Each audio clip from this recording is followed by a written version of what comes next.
a leer 2 Corintios capítulo 1 hasta el versículo 11.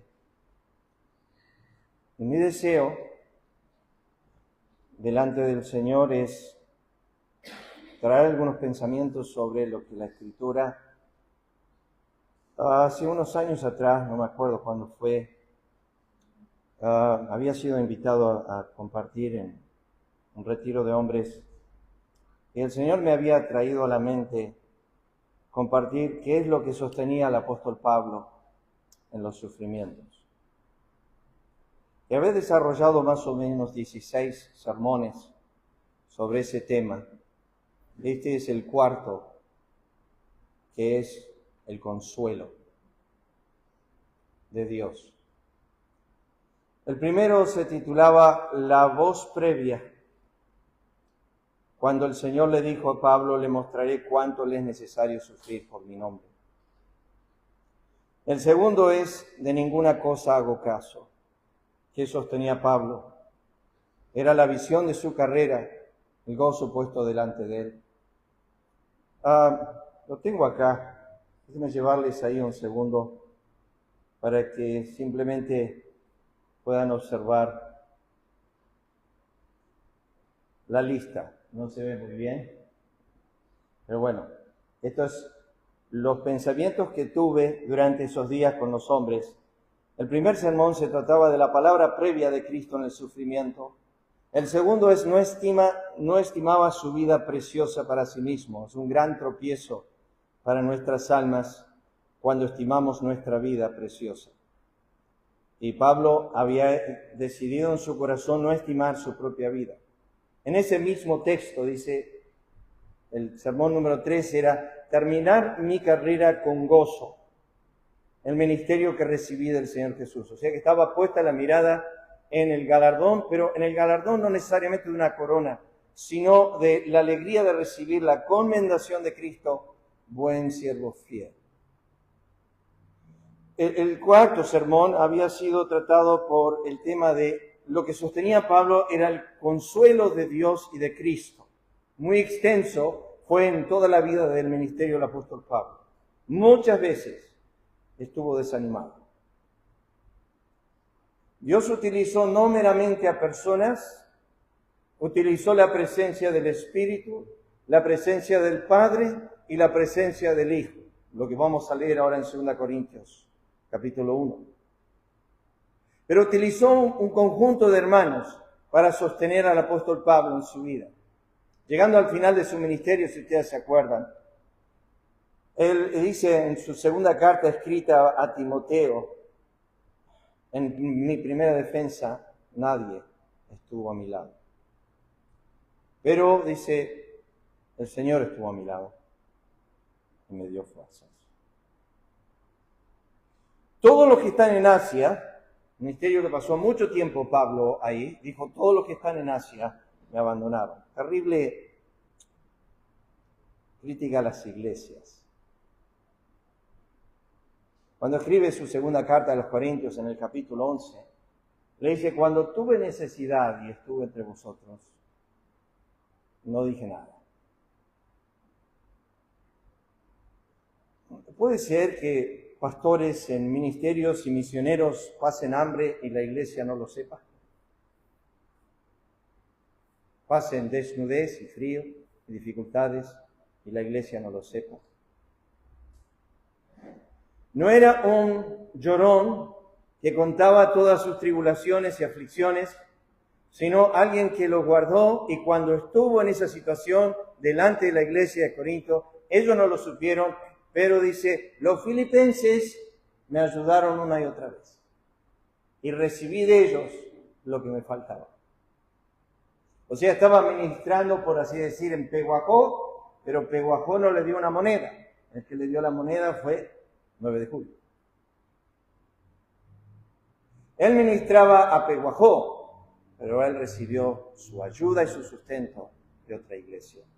Sabemos que también trabajaba con sus manos, eso lo sabemos, y que se sostenía a través de ellos. Pero muchas veces el Señor nos permitió que el sustento de sus manos sea suficiente y tenía que recibir de otras iglesias Y él había dicho en 1 Corintios capítulo 9 que los que viven del Evangelio, los que trabajan en el Evangelio, que vivan del Evangelio, los que predican como los que sirven al altar, viven al altar, que es lo que el Señor mandó. El obrero es digno de su salario. Y cuando Cristo mandó en Mateo 10 a los siervos a servir, dijo el obrero es digno de su salario, no estaba hablando de los médicos, ni de los abogados, ni de los panaderos, estaba hablando de los que ministran en el reino de Dios.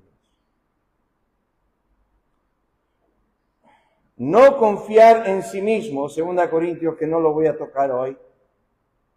Dios lo puso en una situación donde tenía que depender absolutamente de Él. Esto le dice también en su segunda carta a los Corintios, en el capítulo 3, cuando dice, no que seamos suficientes en nosotros mismos para pensar algo de nosotros mismos, pues nuestra suficiencia proviene de Dios. Después será apoyado por las oraciones de la iglesia. Esto lo dice en 2 Corintios capítulo 1, versículo 11, cuando dice, cooperando también vosotros por medio de la oración. Tiene una frase muy paulina en la cual él dice, orad por nosotros, orad por nosotros. Es necesario. Recuerda a tu pastor en oración. Tú esperas que él ore por tu alma, ora por la de él. El amor por los santos era otra cosa que sostenía Pablo en el sufrimiento. Dijo, todo lo soporto por amor a los escogidos.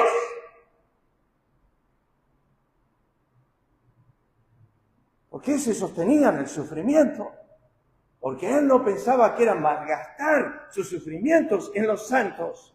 Él dijo, todo lo soporto por amor a ellos. Dijo a los corintios, me gastaré de todo por amor a vuestras almas, aunque amado más, sea amado menos. Entendía cuánto soportó Cristo por amor a su alma. Él lo podía hacer por la iglesia. El gozo de sufrir por otros, Colosenses 1:24, él dijo, yo sufro en mi cuerpo lo que falta de las aflicciones de Cristo. Pero en este dediqué mucho tiempo al punto 9, el ministerio, dice, el ministerio que hemos recibido conforme a la misericordia recibida. Había escuchado a MacArthur en este tema muy extenso sobre la misericordia que hemos recibido para ministrar. Yo cuando miro mis pensamientos y mi vida, en mi corazón, hermanos, digo, ¿qué estoy haciendo acá? Yo soy un pecador redimido por gracia. Mi padre me escribía sus últimas cartas cuando estaba en su cama de lecho de muerte y me decía, Colby, si Cristo me usó a mí, un pecador recibido por gracia, dice, entonces puede usar a cualquiera. Después, 2 Corintios capítulo 4, habla de su cuerpo en tribulación, viviendo para lo eterno, no para lo temporal. 2 Corintios capítulo 5, el propósito de él era procurar agradar al Señor en todas las cosas. 1 Corintios 10:32, buscaba agradar a los hombres. Y uno dice, ¿cómo se entiende esto? Están las dos verdades en la Escritura. Hallar gracia delante de Dios y de los hombres. No, muchas veces usamos eso como un estilo de falsedad. No, yo busco agradar al Señor nomás. Procuramos, dijo Pablo, hacer todas las cosas honradamente delante del Señor y delante de los hombres. Las dos cosas. Y esto no es agradar al oído del hombre, sino agradar a los hombres, como dice 1 Corintios, capítulo 10, versículo 32, procurando en el bien hacer que yo pueda, a través de mi vida, canalizar la bendición de Jehová y del Señor a los hombres. Bueno, otra cosa que sostenía su ministerio, lo dice a los Filipenses, en el capítulo 2 y 2 Corintios capítulo 7, sus amigos. Si ustedes leen Romanos capítulo 16, tiene una lista larguísima de todas sus amistades y va saludando uno por uno. ¿Y qué importancia tenían? Había una que era una madre postiza, ¿se acuerdan? Romanos 16 dice, madre mía y de fulana. Madre postiza. Porque Pablo tenía ese ministerio. El otro, si me acuerdo, nos quedamos sin tiempo. Segunda de Corintios, capítulo 12, versículo 9, lo que sostenía a Pablo en el sufrimiento es que cada vez que él oraba, recibía la palabra viviente de Cristo. Mi gracia es suficiente. Mi gracia es suficiente. Esos fueron algunos pensamientos que había desarrollado. Y yo quiero simplemente animar a los hermanos hoy con algunas palabras del apóstol Pablo en consolación. Leamos 2 Corintios 1, versículo 1 al 11. Pablo, apóstol de Jesucristo por la voluntad de Dios, y el hermano Timoteo, a la iglesia de Dios que está en Corinto, con todos los santos que están en toda Acaya, gracia y paz a vosotros, de Dios nuestro Padre y del Señor Jesucristo. Ese orden siempre tiene que estar presente. Ustedes lo saben. No puede haber paz sin gracia. Pero si hay gracia, siempre hay paz.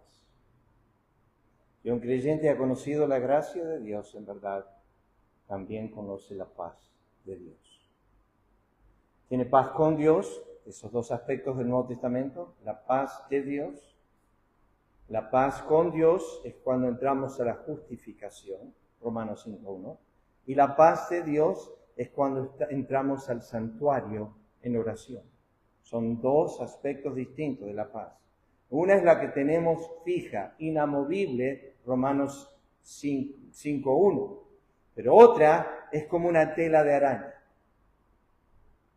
Fácil de romper, pero difícil de armar.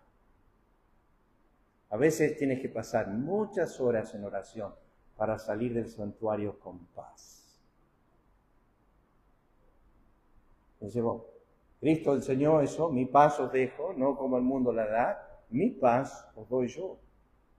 Hay tres aspectos de esa paz, ustedes la saben, en la Escritura, cómo obtener esa paz. Uno es Filipenses 4:7, a través de las rodillas, la oración.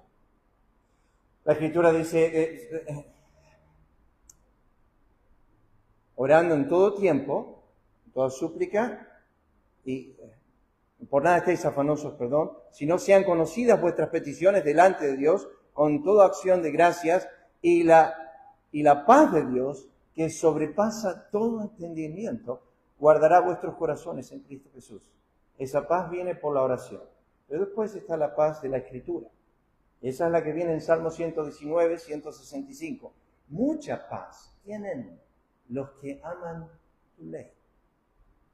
No encuentro a creyentes que están turbados, sino uno se pregunta, ¿por qué están tan turbados? Y quizás pasan muy poco tiempo en la palabra. La palabra de Cristo no está morando en abundancia en sus vidas y por ende no tienen paz. Cuando el Salmo 112 dice que le vienen malas noticias al justo y no teme. Le vino a Job y él dijo, Jehová dio, Jehová quitó. Hay paz para el hombre que está en las Escrituras, viviendo en ellas. Tiene el vínculo de la paz, Colosenses capítulo 3, versículo 15. Tiene esa paz que le da la palabra de Dios a su corazón. Pero después está el de Isaías 26:3. Tú, dice la Escritura, tú guardarás en completa paz aquel cuyo pensamiento en ti persevera. Hay gente que piensa mucho en Dios. Medita. El arte de meditar se ha perdido en nuestro día, queridos hermanos. Me gusta esa frase, ustedes se acuerdan, en Génesis, cuando venía el siervo trayendo la esposa de Isaac y dice que él estaba en el campo, había salido al campo a meditar. ¿Lo haces? Hay momentos en tu vida cuando al anochecer o a la mañana, la vida ya es demasiado ligera de por sí. Tengo que hacer esto, estoy ocupado todo el día. Eso es lo que dijo Martín Lutero. Él oraba 2 horas por día. Martín Lutero dijo, hoy estoy tan ocupado que en vez de orar 2, tengo que orar 3. Diferente a nosotros, ¿no? Le preguntaron a Spurgeon cuánto tiempo oraba. Él dijo, no oro más de 10 minutos. Oh, se sorprendieron, un predicador como él. Pero dijo, no paso más de 10 minutos sin orar. Orando en todo tiempo. Entonces, esa paz que nos da el Señor, a veces es un medio de gracia en el cual esta paz es la que obtiene la Iglesia continuamente a través de gracia y paz. Es inamovible, es eterna, es incondicional. Gracia y paz a vosotros, de Dios nuestro Padre y del Señor Jesucristo. Siempre me ha resultado, no sé por qué, pero interesante estudiar que la única vez que se menciona la gracia y la paz del Espíritu está mencionada más adelante. La gracia y la paz del Espíritu se menciona en Apocalipsis capítulo 1. Y ahí se cambia el orden. Ahí se pone al Padre primero, al Espíritu segundo y a Cristo tercero. La primera vez y última vez que se hace eso en la Escritura. Pero siempre tenemos lo que 2 Corintios 13, 14 dice, es la coinonía del Espíritu o la comunión del Espíritu. ¿De dónde viene la gracia y la paz de la Iglesia y que tiene la Iglesia si no hace a través de la coinonía del Espíritu, el cual la derrama de parte del Padre y de parte del Hijo a la Iglesia? El Espíritu Santo es el comunicador de las gracias de la deidad. Por eso no es mencionado. Cristo lo dijo en Juan capítulo 16. El Espíritu de la verdad, cuando Él venga, Él tomará de lo mío y os lo hará saber. Porque todo lo que el Padre tiene es mío. Entonces, tomará de lo mío y os lo hará saber. El comunicador de esta gracia, esta paz, es el Espíritu Santo al corazón del justo. Y el fruto del Espíritu en la vida del creyente, uno de ellos es gozo, amor, gozo, paz. Es uno de los frutos del Espíritu. Esta es la introducción de Pablo en su segunda carta, que su segunda carta para muchos comentaristas es su tercera, porque se perdió la segunda, o no quiso Dios que esa carta entre en el canon de inspiración bíblico. Y seguimos leyendo. Bendito sea el Dios y Padre de nuestro Señor Jesucristo, Padre de misericordias y Dios de toda consolación. Importantísimo entender eso. Yo, antes de ir más lejos, yo tenía una lectura para leer y no lo hice, Lucas, de Isaías capítulo 40. Quería leer los primeros 11 versículos y no lo hice, porque estaba relacionado con esto. Pero déjenme simplemente decirles que el libro de Isaías tiene 66 capítulos. Representan los 66 libros de la Biblia. Isaías se divide justamente en los primeros 39 capítulos, que son los primeros 39 libros del Antiguo Testamento. Y después del capítulo 40 al 66 son 27 capítulos que representan los 27 capítulos del Nuevo Testamento. Justo en el capítulo 40 comienza lo que nosotros conocemos como la gracia de Dios y el mensaje que Dios tiene a su pueblo Israel después de tanta iniquidad que representa en capítulo 1 de Isaías. Le dice esto: consolaos, consolaos, pueblo mío, dice vuestro Dios. La consolación del Dios a su pueblo es esta: consolaos, consolaos, dice vuestro Dios, porque vuestros pecados han sido perdonados. Si estás aquí esta noche y conoces el perdón infinito de Dios, entiendes que Él ya te ha consolado. Dios empezó a consolarte a ti en el momento. ¿Se acuerdan? Mateo capítulo 9. Me gusta esto porque en Mateo capítulo 9 Jesús cruza el mar y dice la Biblia y llegó a su ciudad. ¿Alguien se anima a decirme cuál era la ciudad de Cristo? No digan Belén, porque no era Belén. Era en una de las ciudades arriba en el mar de Galilea al norte. ¿Se acuerdan? ¿Se llamaba? Lucas, Capernaum. Ahí donde tenía una casa alquilada, dice la Biblia, alquilaba ahí una casa. No sé dónde sacaba plata para alquilar la casa. Alquilaba la casa en Capernaum. Jesús vivía en Capernaum, una de esas ciudades marítimas. La Escritura llegó a su casa y se oyó que estaba en casa y se llenó la casa de gente. Tanta gente que no podía entrar a la puerta. y la Biblia dice les predicaba la palabra. Medio ridículo, ¿no? Predicar la palabra es predicar a Cristo. Él se predicaba a sí mismo. Y estaba en la casa y estaba predicando a sí mismo, y dice la Escritura que llegaban 4 hombres con un paralítico y no podían entrar. Entonces le rompieron el techo. Y Jesús se reenojó. No le rompieron el techo y bajaron a ese hombre, y cuando llegó ahí, y los fariseos y los escribas estaban sentados ahí escuchando a Cristo hablar, el Señor le dijo esto al hombre: ten ánimo. Su primera palabra fue consuelo. Le dijo: ten ánimo, tus pecados te son perdonados.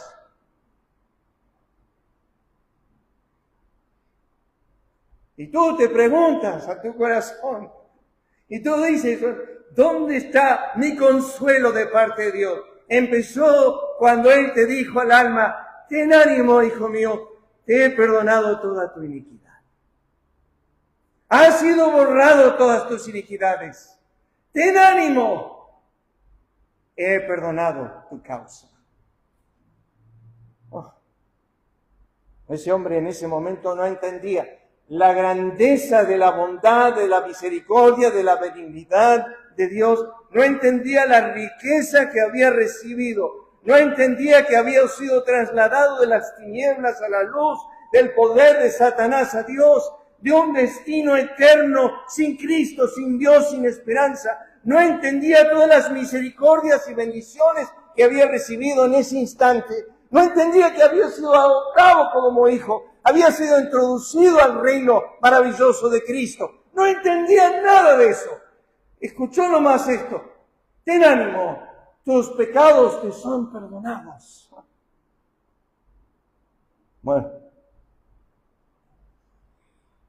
Pablo, no sé quién escribió esto, perdón, siempre meto la pata con esto, pero yo creo que fue Pablo, pero muchos no creen que fue Pablo. El que escribió la carta a los Hebreos, dice en el capítulo 6 que Dios, queriendo mostrar a los herederos de la promesa la inmutabilidad de su consejo, interpuso juramento.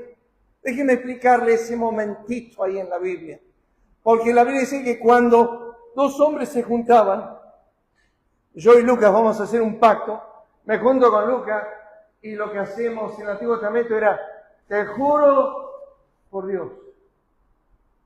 Y yo y Lucas hacíamos un pacto y jurábamos por el que es más alto.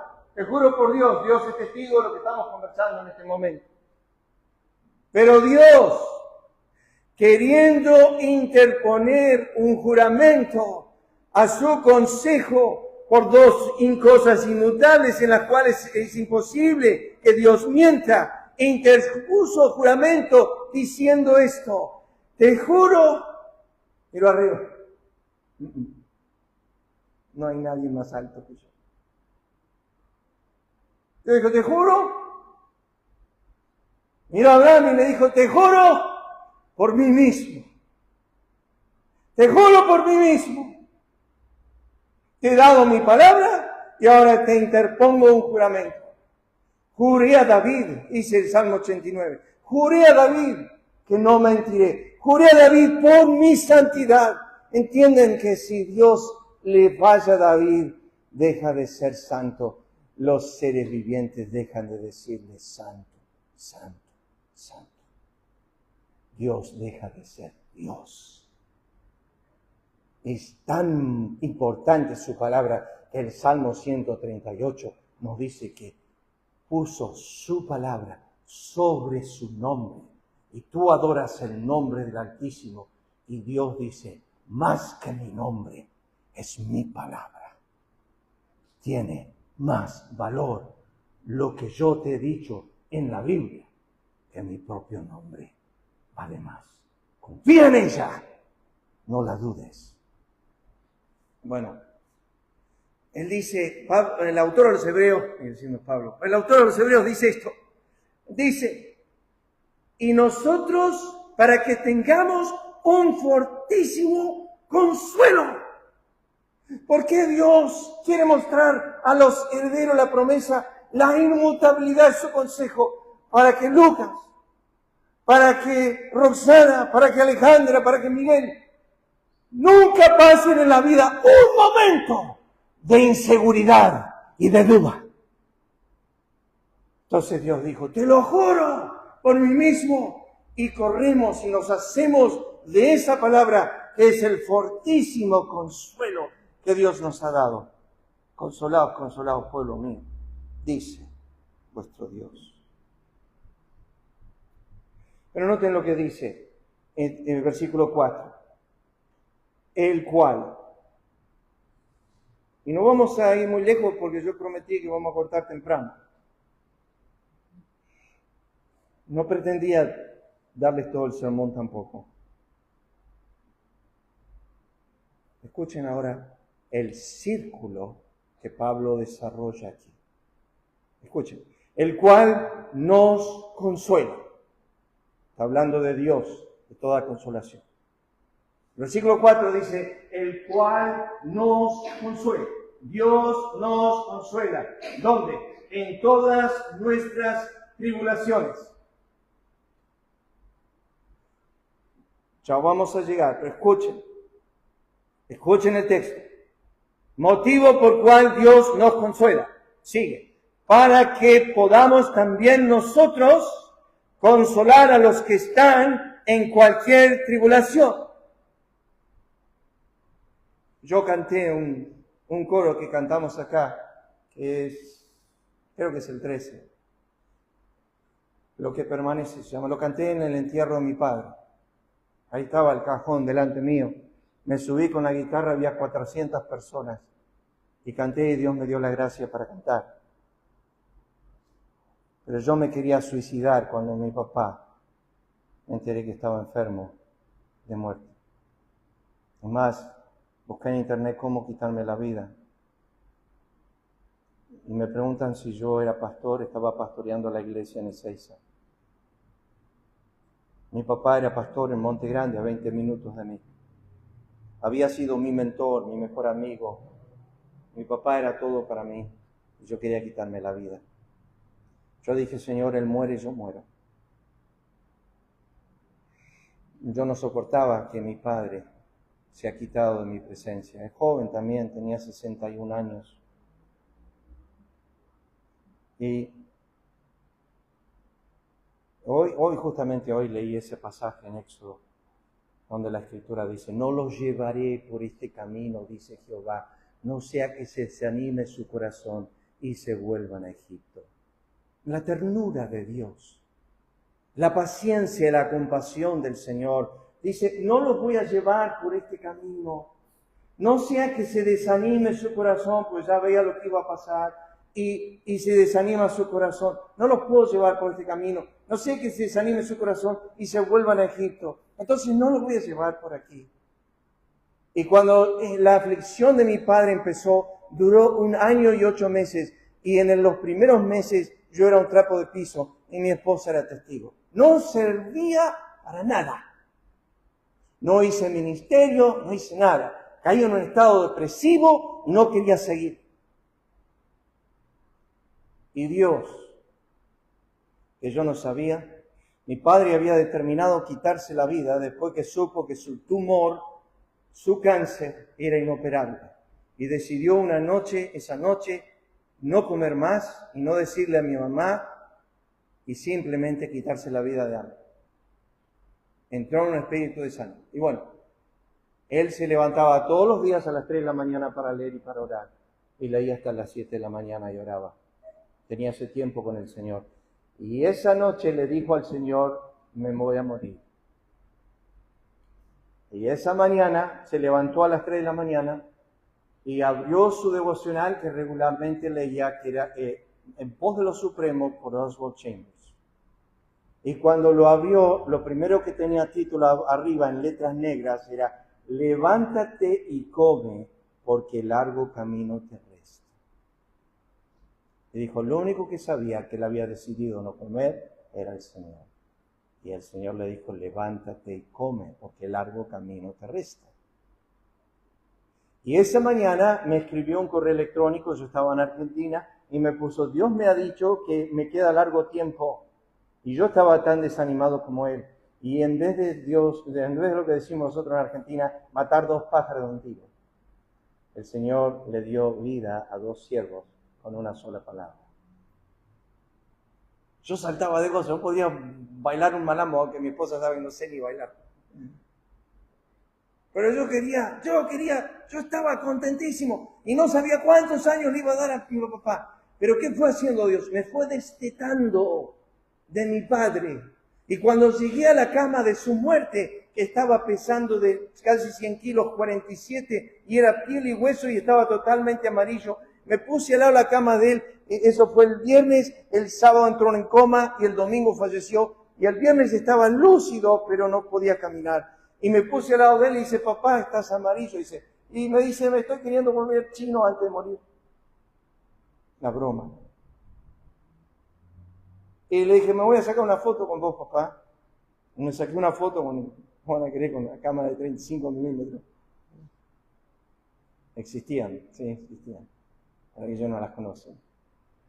Me saqué una foto con él y estuve todo el día hablando con él. El sábado ya se fue en estado de coma.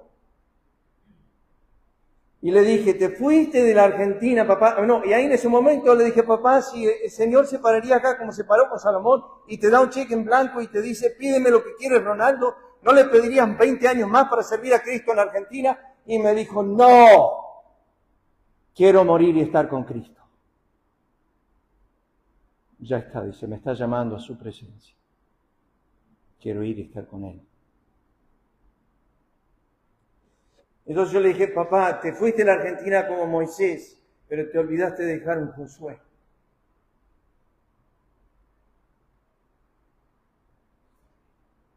Y yo estaba rogando al Señor, le dije a algunos hermanos, no sé dónde lo dije, pero le pedí al Señor una doble porción de su espíritu. Señor, dame la vida de oración que ese hombre tiene y la pasión por las almas. No podías estar 5 minutos en la presencia de mi papá que no te hablaba de Cristo, aunque tú no lo quieras oír. Era un evangelista 1 a 1. Perseguía a las personas. Habíamos recorrido una ciudad de 250,000 habitantes, 6 veces con literatura. Mi padre perseguía las almas. Él podía decir lo que dijo Pablo: estoy limpio de la sangre de todos. A veces tenemos parientes re cercanos, todavía ni saben que somos creyentes y a veces ni le hemos hablado del Evangelio. Por vergüenza, por temor, por lo que han de decir, por lo que han de pensar. Si tú sabes, si tienes presciencia de que alguien va a chocar y va a arruinarse, no le vas a contar, no le vas a decir. Y si tú sabes que un alma se está yendo al infierno, y bueno, no, tengo miedo de hablar con esa persona, se me va a reír en la cara, o se me va a menospreciar, se me va a burlar, no sé qué va a pasar con todo esto. Temor tendrías que tener, que tienes que dar cuenta por la sangre de algunas personas. Bueno, fíjense, voy a terminar. El cual nos consuela en todas nuestras tribulaciones para que podamos también nosotros consolar a los que están en cualquier tribulación por medio de la consolación con que nosotros somos consolados por Dios. 3 personas hay aquí. Nosotros, ellos y Dios. Dios consuela a nosotros. Nosotros consolamos a ellos con el consuelo que Dios nos dio.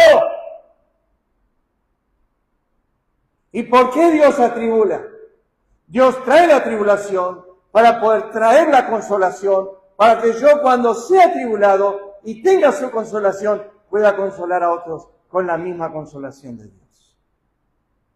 Escuchen lo que dice Pablo. Porque de la manera que abundan en nosotros las aflicciones de Cristo, así abunda también por el mismo Cristo nuestra consolación. Como Él nos trae la aflicción, nos trae el consuelo. Y ahora viene el versículo 6, noten. Si somos atribulados, es para vuestra consolación y salvación. Miren lo que Pablo está diciendo. Dios nos trae tribulación para que ustedes, a través de nuestra tribulación, siendo consolados por Dios, puedan recibir consolación.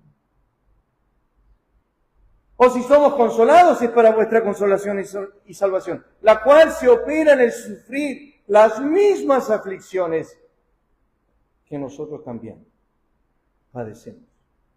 Este es el primer punto. A este sermón hay como 7, 8 puntos, porque desarrollo la consolación y de dónde proviene. El primero proviene de Dios el Padre y de Dios el Hijo. Este hombre estuvo tan desanimado en una ocasión, en Hechos capítulo 18, que decidió no hablar de Cristo más. Quería cerrar su boca. Y el Señor Jesús vino a él de noche y le dijo esto: ten ánimo, habla, no calles. Tengo mucho pueblo en esta ciudad y nadie pondrá la mano sobre ti para hacerte mal. ¿Puedo decirles, queridos hermanos, que estaba tan desanimado Pablo en Corinto? Y estaba tan desanimado que se le cerró la boca. ¿Saben por qué? Porque cada vez que Pablo abría la boca, que sufría. Padecía aflicción y sufrimiento. Entonces él cerró la boca en Corinto y Dios se le acercó al apóstol Pablo a través de Cristo y le dijo: ten ánimo. Eso es, consolaos, pueblo mío. No calles, habla. Y yo no voy a permitir que nadie te toque en este año y 6 meses que vas a estar acá en Corinto. Pues yo tengo mucho pueblo aquí. Y yo necesito que vos hables. Porque la forma en que yo hago para traer este pueblo al conocimiento de la verdad es a través de tu boca. Así que habla, no calles. Y recibió el consuelo de Cristo. Estaba en un barco, estaba en una travesía tremenda. Y en esa noche nadie quería comer. Y él se levantó esa mañana temprano y se acercó a toda la tripulación y dijo esto: esta noche ha estado conmigo el ángel del Dios de quien soy y a quien sirvo. Y me dijo: ten ánimo. No va a perecer ningún cabello de la cabeza de nadie. Ten ánimo. ¿Cuántas veces Pablo escribió esto a Timoteo? ¿Te acordás de Onesíforo, Timoteo, cuando estábamos en Éfeso y estábamos los ambos desanimados? ¿Cuántas veces se escuchábamos la puerta? Y abríamos y estábamos los dos llorando, desanimados. ¿Y quién aparecía? Onesíforo. ¿Y te acordás? Dice, cuando estábamos en Éfeso, Onesíforo nos confortó una y otra vez. Y Pablo dice: tú lo sabes mejor, porque tú estabas más desanimado que yo. No menosprecies, querido hermano o hermana, personas en tu vida. Ya cuando estás llegando al final de tu vida vas a ver que hay 2 cosas que tuvieron valor: Dios y personas. Cristo y personas. Lo demás no tiene valor. Ustedes ya saben eso. Nada trajimos a este mundo, nada vamos a llevar. Desnudo vine del vientre de mi madre, desnudo volveré, polvo soy, al polvo voy a volver.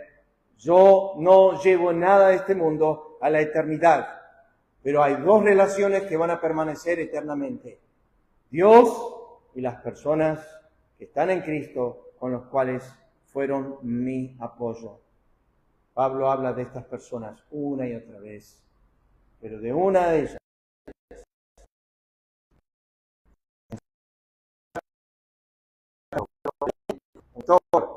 dejó su profesión para quedarse con Pablo y servir sus necesidades, y él se llamaba Lucas, el médico amado. Consuelo. Dios está en el ministerio de consolar. ¿Saben por qué lo digo, hermanos? Porque la Biblia dice que el ministerio de esta predicación, la palabra, tiene 3 propósitos. 1 Corintios 14, versículo 1. Es consolar, exhortar y enseñar. 2 de esos 3 propósitos tienen que ver con consuelo. El exhortar es venir a Lucas, darle un abrazo y hablarle al oído. Eso es exhortación. No es amonestación, es exhortación. Es hablar al oído. O sea, consolar cuando un hermano está desanimado. Es confortar. Ese es el ministerio de la palabra de Dios cuando es enseñada. Consolar, exhortar y enseñar. Ese es el ministerio. El apóstol Pablo le dice a los hermanos que ellos eran un consuelo para él. Estaba tan desanimado cuando estuvo en Corinto y tenía una puerta grande y eficaz. Y me dejan terminar con esto. Miren este pasaje, un segundo nomás. Ya terminó. Los predicadores mentimos un montón cuando decimos eso. Pero acá termino. Miren esto, versículo 12. Fíjense esto, es tremendo. Cuando llegué a Troas para predicar el Evangelio de Cristo, ahora noten la puerta abierta, aunque se me abrió una puerta en el Señor, no tuve reposo en mi espíritu por no haber hallado a mi hermano Tito. Así, despidiéndome de ellos, me fui. Tenías una puerta abierta. Sí, pero no encontré a Tito, mi hermano. ¿Y? ¿Es una persona más? No, Tito para mí no es una persona más. Es un consuelo. ¿Cómo sé yo eso? Miren, perdón que lo llevo de esta forma. Tengo que ir hasta el capítulo 7. Miren esto, capítulo 7. Fíjense, versículo 5. Porque de cierto, cuando vinimos a Macedonia, ningún reposo tuvo nuestro cuerpo, sino que en todo fuimos atribulados de afuera, conflictos de dentro, temores. Pero Dios, que consuela a los humildes, nos consoló con Tito.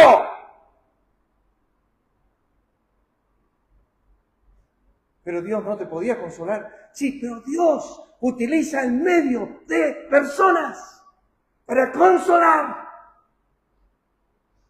Y no solo con su venida, sino que también con la consolación con que Él había sido consolado en cuanto a vosotros. Oh, es tremendo todo este tema de consuelo. ¿Saben quién escribió más del consuelo en la Biblia?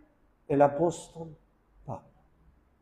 Lo miramos como un terrible intelecto, un hombre medio machista que aborrece a las mujeres. No Pablo. Era un varón de consuelo. Ese era su ministerio. Consolaba a los hermanos en sus aflicciones. Pero déjenme terminar con esto. El nombre del Espíritu Santo, el cual Cristo dijo que iba a venir, ¿cómo se iba a llamar? ¿El qué? El Consolador. Ese es su nombre. Su ministerio principal es consolar. Y lo hace a través de la palabra. Vamos a orar. Padre, te agradecemos por este tiempo con los hermanos de Peguajó.